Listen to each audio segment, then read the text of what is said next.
I'm Don. Today we're painting one of my own sculpts. I'll show you how I painted the white armor like how I painted Gunpla way back. Also, we're painting like the red gems, and I'll show you the process of how I came up with really shiny and really nice looking gems. Oh, by the way, this boss is available for download at my Patreon. In this video, I also used the wash medium for the very first time. Also, we are using a few of the Warpaints Fanatic FX paints. I must admit I kinda underestimated the FX paints, but they're pretty good. So watch as we turn this miniature, this bust, into this. Oh, also shameless plug ahead, our very first Kickstarter is happening this month. We've partnered with an awesome person at London and we've set up the page. I'm going to do the pre-launch soon and we're modeling a couple of figures for you guys. The tentative title for the Kickstarter is What is Our Future? This should be fun and we're making sure that we provide you with awesome figures in our very first Kickstarter. I'm Don, welcome to my channel. I'm Don, welcome to my channel. Now, this channel is supported by all these awesome brands and of course my patrons. And special thanks to the Army Painter for making this video possible. The painting of this boss is a little bit extra special because I sculpted the bust myself. Since we're painting white armor, I basically sprayed the used spray can white primer for the base, like for the primer of the whole miniature. Since I was going for a Grimdark white armor, like a really dirty, really worn down or weathered armor, I painted this like how I paint Gunpla way back.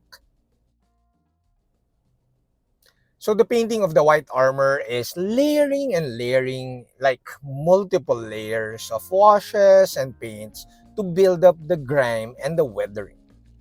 You see in the video right now that I'm kind of playing it safe and just building up very thin or very light layers of washes so that I could see the direction of the weathering. After applying the initial wash, we then proceed to applying light colored paint chipping. You could overdo this part, especially if you're aiming for a heavily weathered like armor. And since the color is very light, it won't really make it too weathered since the color is near the white base color. After applying the initial chipping with light colored gray, we then proceed to a darker gray color.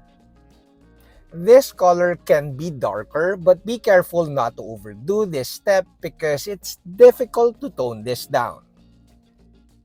After applying the chipping with sponge, I then connect the dots. We call it connect the dots, but basically paint like bigger chipping with a brush. The dark chipping with the brush or even the light chipping, especially when you use the brush, will define the shape of the white armor. Imagine edge highlighting, but using a darker color, and also it's a weathering effect. After applying the chipping effects, we just build multiple layers of different colored washes. Now I'm using dark tone at this part or at this stage of the weathering, and I'm kind of sketching where I think the darkest part of the weathering would be.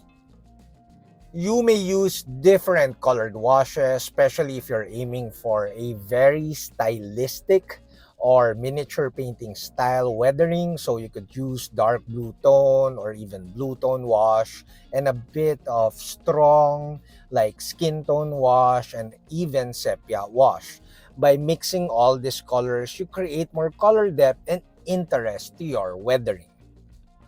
It's important to note as you build up all these multiple layers that you let the previous layers dry, or else you're picking off the previous layers if they're not yet dry.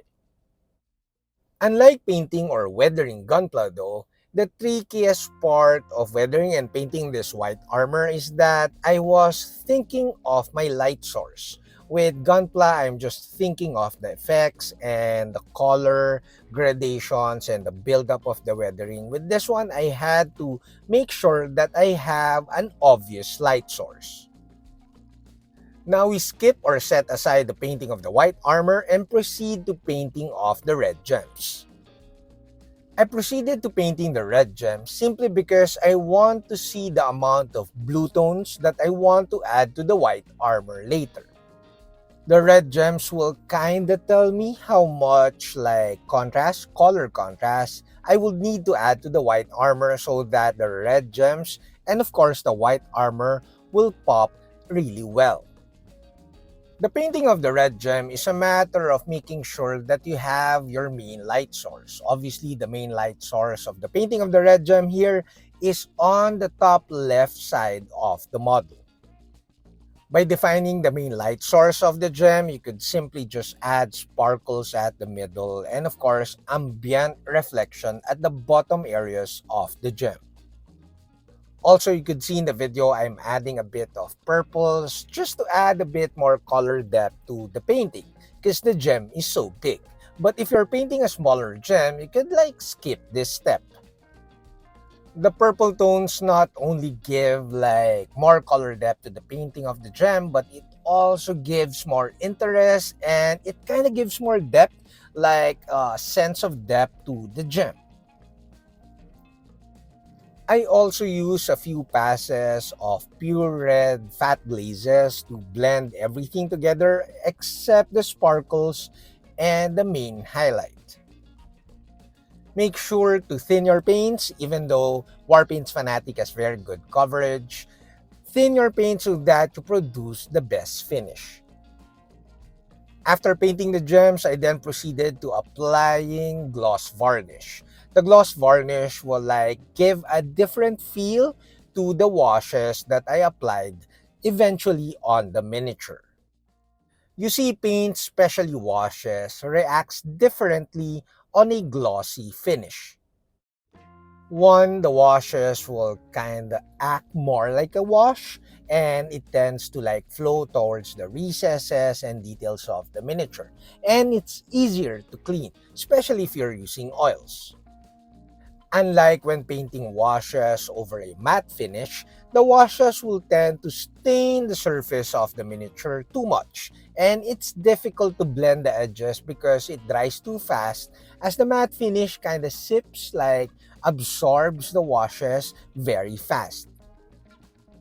So after applying multiple layers of washes, I applied some blood effects. This kind of balances out all the whiteness in the miniature because I find it too white even though I heavily weathered the armor.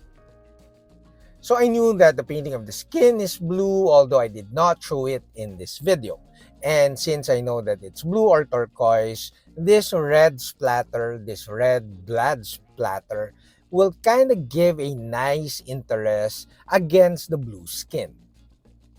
Like I said in the intro, I kinda underestimated the Warpaints Fanatic effects paints, but they're all really good. Also, thinning it down a little bit more, like making a fat glaze out of the effects paints and also painting it unthinned gives you different results. So you have very nice effects because you have varying degrees of opacity and look to your effects painting. Minus the blood effects, again, this is how I paint Gunpla way back. And the painting was kinda nostalgic and I enjoyed it so much. Now, before our final thoughts, I would like to thank all of you guys, my viewers. The channel is growing, and of course, my patrons. And special thanks to Army Painter for making this video possible. As you can see, I added more green tones, military green wash, and dark blue tone wash, and even blue tone wash to the white armor. This gives more contrast against the red gems. By contrast, I mean color contrast. And of course, the blue tones, the shades gave more color depth to my white armor painting. Oh, by the way, I did not record it on film, but I added darker paint chipping. I mixed dark ocean blue with black and painted darker chipping in some areas of the white armor, and also used metallic paint. Now, the painting of the gem is fine, but because of the size of the miniature, I decided to add gloss varnish on the gem to give it a very glossy finish. I applied multiple layers, making sure that you let dry in between layers before you apply another layer.